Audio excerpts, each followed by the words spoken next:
آج پاکستان کا نوجوان پڑھا لکھا ایک ماسٹرز کا عام یونیورسٹی کا نوجوان، میں بڑے پاکستان میں بڑے باکمال اسٹوڈنٹس ہیں، ذہین لوگ ہیں، میں ان کی بات نہیں کر رہا. یہ جو ٹک ٹاک یونیورسٹیز بن گئی ہیں، ان کے ایک اسٹوڈنٹ کو، ماسٹر اسٹوڈنٹ کو، بڑی یونیورسٹیز ہیں، میں نام نہیں لینا چاہتا، ایک سے زیادہ ہیں. آپ ان کو کسی باہر کے پڑھے ہوئے بچے کے ساتھ جو اس وقت یہ سوچ رہا ہے کہ کیسے آرٹیفیشیل انٹیلیجنس سے وہ سسٹمز بنانے ہیں جو فلالیس ہوں یا کم سے کم فلاح ہو، اس کے ساتھ ذرا بٹھا کے 2 منٹ آپ گفتگو تو کروائیں. آپ کا طالب علم جمائیاں لینے کے علاوہ اور اپنے لائکس دیکھنے کے علاوہ کچھ کر نہیں سکتا. یہ بات میں جو آج پہلی دفعہ شاید کسی بھی گفتگو میں اتنا جذباتی ہوں، اس لیے کہ میں دکھی ہوں، میں تکلیف میں ہوں بہت زیادہ، اس لیے کہ میں نے زندگی میں 3 فیزز ایسے دیکھے ہیں جن کے ہر ایک کے آخر میں مجھے یہ امید پیدا ہوئی کہ اب ہمارا راستہ ٹھیک ہونے کی امید پیدا ہوئی، اب ہم ٹھیک ہو جائیں گے.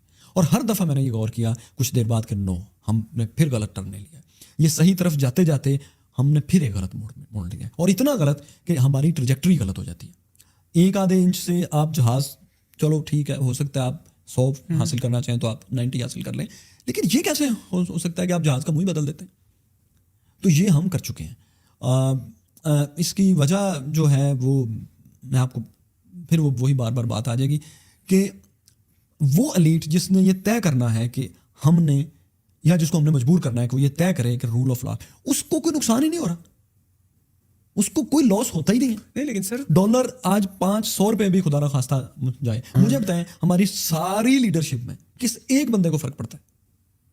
کسی ایک بندے کو. کیونکہ ان کے اثاثے پائے رہے ہیں، اس وجہ سے آپ کہہ رہے ہیں. کیونکہ اگر ملک تباہ ہوگا اور ایک اکنامک کرائسس کی طرف مزید جائے، خدا نہ کرے ڈیفالٹ کرے. آپ کے پاس ڈیٹا ہے کہ کتنے بیوروکریٹس، کتنے جنرلز، کتنے پولیٹیشینس کے پاس یا تو ڈول نیشنلٹی ہے، یا ان کے پاس لمبے ویزے ہیں 5-5 سال کے، پاکستان میں کوئی مسئلہ ہوگا تو یوں کر کے وہ باہر جائیں گے، یا ان کی پراپرٹیز ہیں باہر. ایک دفعہ ڈیٹا تو دیں آپ. یہ جو ہم بات کرتے ہیں نا کہ جناب ڈول نیشنلٹی نہیں، یہ بند ہونی چاہیے، کیونکہ پاکستان کے جو حالات ہیں، صرف پاکستان میں وہ شخص سیاست کرے جس کے پاس، اور اہم عہدوں پہ صرف وہ جس کا سب کچھ پاکستان میں، اور صرف اس کا نہیں، اس کے ارد گرد کے بھی سب لوگ ہیں. کیونکہ جتنے بڑے مسائل ہیں، جس شخص کو 1% بھی اس بات کی امید ہے کہ اگر پاکستان میں خدا نہ خواستہ کوئی خانہ جنگی جیسی صورتحال ہوتی ہے تو میں تو باہر چلا جاؤں گا. وہ کسی اہم عہدے پر کیوں بیٹھا ہوا ہے؟